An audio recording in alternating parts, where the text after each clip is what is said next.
Today on the podcast, we talk about bees in the winter, talk about bourbon, honey, and hang out with my friend Brian from Bees in the D. As I said, my guest today, Brian from Bees in the D, and often people ask me, hey, what are the coolest things that you've done for Michigan's Best? And I have two answers. One of them is dog sledding in the UP. The second one is beekeeping on the roof of the Shinola. Thanks to you, Brian. How are you, my friend? I am great.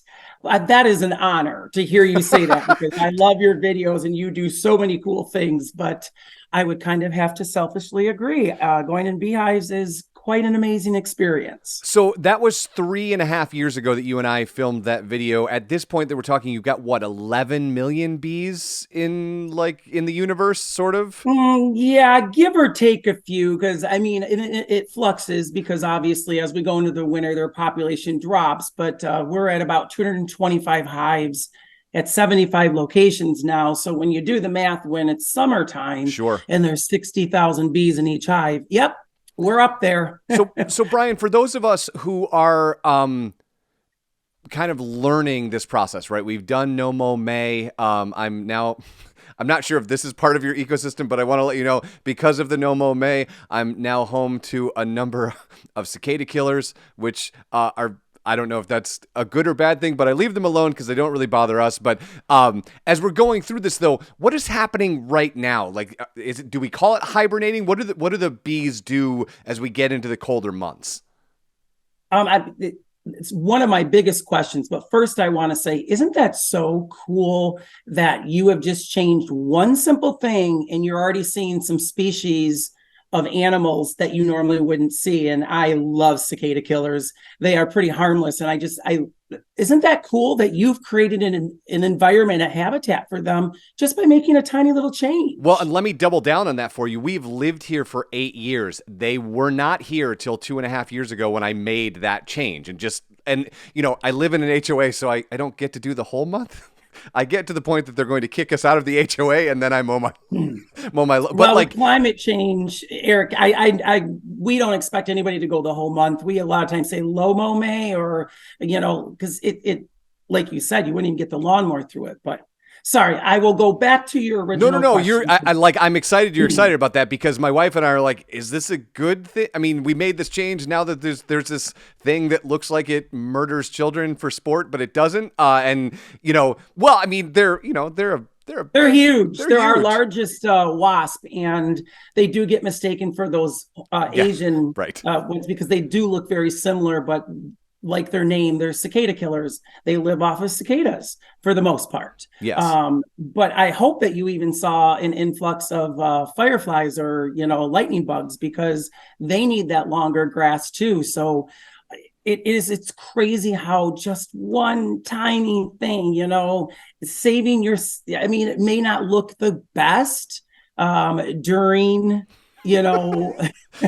certain weeks or whatever the month, but boy, it sure helps. I just love that. So thank you for sharing that, because I don't think people realize the impact. And I'm going to say our hives, especially in communities like Royal Oak, where the No Mo May is really held on, I notice a difference. The hives are stronger. They're bringing in more resources. It really works. It helps a lot. But right now, Eric, the bees are actually, I love sharing this because it is so unique in the insect world, because most insects, they either die out completely in the winter or they burrow down into the dirt or the leaves. That's why it's so important that you leave your leaf debris. In the fall, I'm giving you more permission to not do some yard work. Sure. And but honeybees are unique. What happens is, about a month ago, the larvae that were hatching out of the eggs in the comb were fed a little bit different of a diet by the nurse bees. And that changes the genetic makeup of those bees, and they become what's known as winter bees. I mean, don't misunderstand me. They're still honeybees. Sure. But they're genetically just a little bit smaller and more designed for vibration or vibrating their bodies. And what these bees do is in the hive, they huddle together. I like to call it a giant bee hug, thousands of bees all huddled together, just slightly vibrating. And when I do this with kids, I say, put your hands together, or rub your hands like this. And I say to the kids, what are you feeling? And they're like, heat. And I explain that's friction. That's what those winter bees are doing. They're creating friction, which then creates heat. So honeybees, literally an insect that's cold-blooded, is heating their own cluster, their own hive. Don't misunderstand. They're not heating the whole hive. They're just heating that cluster. And the queen is in the middle. And even throughout the whole winter, she's right around 90 degrees Fahrenheit. And so they live off of the honey that they stored. So now you understand why honeybees are constantly all summer long filling up their hive, their comb, their cupboards, if you will, with honey, because it's the resources they need for the winter to be able to vibrate, to create this heat, to keep the queen alive. Now, allow me to nerd out for a second, because on top of being somebody who is very interested in what's going in and around Michigan, I'm also a huge Seth Godin fan who wrote a book called The Song of Significance this year that talks a lot about when the bees actually move to another hive, which sounds very familiar, right? Because they get, as I understand, they get up in a tree and do almost the same thing. Yes? Yes, it's called a swarm. And I love swarms because I like to catch them. It's free bees. I make sure they're put in a nice, healthy hive where they can be managed and we can help with the mites and diseases and stuff like that. But what happens with bees naturally, and this is why you see with beekeepers, the boxes keep getting taller and taller throughout the summer, because what beekeepers are doing is they are basically giving them another floor. They're building onto their hive so that the bees can store more food and more food. Well, in nature, if they're in a hollow tree, let's say, or the beekeeper just isn't, checking in on the bees, they're going to run out of room inside of that hollow tree, or if they run out of room in there. So they instinctively start to draw out queen cells. And what I mean by that is they're basically making a new queen. And by feeding the queen or that larva a different diet, royal jelly, and they make about 12 to 20 queens. Well, there only can be one. And so the first one that emerges, the whole goal is to then kill off all of her potential sisters, because we can't have more than that. But after that is done, if it's a swarm situation, the old queen is basically evicted and says, okay, you got a new mama, I will leave. And she leaves basically with about 50 to 60% of the hive, a mix of both the drones, boy bees, and worker bees. Scientists still don't know how the bees know who's selected to go and who doesn't go. But then what happens is the queen, the old queen, leaves. She lands usually on a tree branch or somewhere, but I've had it on the side of a Walmart semi. I've had it on a bicycle. But when the queen lands, they instinctively all surround her, much like that winter cluster. So that's what you're thinking of. But it's more this time to protect her and regulate the temperature, because it could be warm in the summer, while scout bees go out and try to find another empty cavity. They bring back the information of what they found by dancing the waggle dance. They communicate basically the dimensions of this empty cavity that they found. And democratically, somehow all of the bees agree on one of the locations. They'd accept it. They communicate it. The queen goes to it. And now they start a whole nother hive. And I've literally had some of my empty hives, because I keep hives empty for when I catch swarms, where I go to that bee yard and I'm like, I think this hive wasn't active. And I've had bees literally move in because they found one of my hives and they were like, this is a great home. Or I capture the swarm and I introduce them to the hive. And rarely will they leave, because they're like, wow, there's already furniture in this place. And there's even food in the cupboard. Right. So yeah. We're staying. So let's fast forward a little bit, Brian, and talk about present day, because this is my favorite time of year to talk about Bees in the D with friends of mine, because you do this work with Detroit City Distillery that is some of my favorite stuff, and it comes in 3 flavors, but 2 that I want to talk about is one, the honey itself that goes into the beer barrel that then gets bottled and you can just use the honey, and then the bourbon itself. So let's start with, how did you come up with this collaboration? You're always doing, if you're new to Bees in the D, Brian is always doing collaborations with everybody all over the city.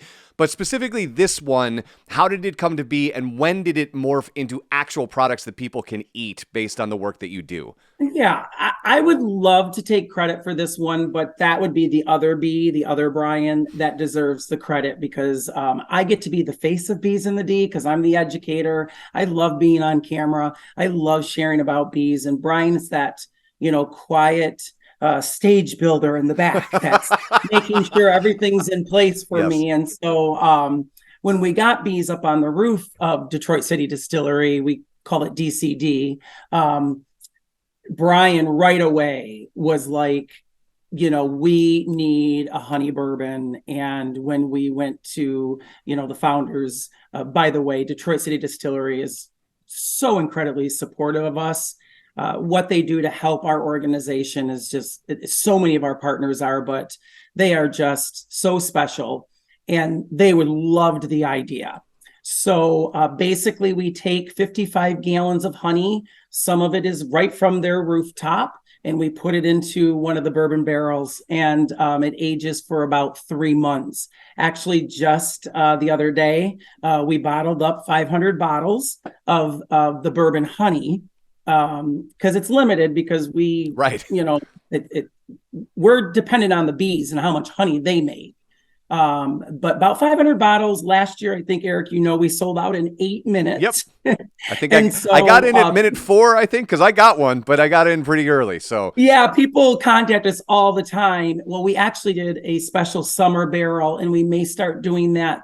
And we are now selling the honey, the bourbon honey, at our events. Nice. Because we want to thank the people that are so supportive of us, that support our events and come to the bee nectar honey sampling. And we now do a honey sommelier class where you can learn how to smell and taste honey with the Foundation Hotel. We want there to be something special for them, and so they can buy it there. But we just never expected this reaction, and neither did DCD. And so they, then put the bourbon back in the barrel to take on that honey flavor. Well, now they use even more honey to put into the bourbon.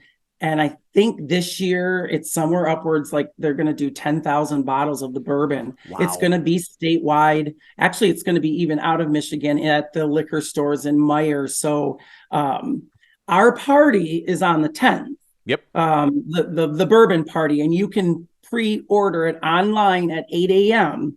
and then pick it up after 4 p.m. that same day. It won't be in the stores, the bourbon, until the 20th.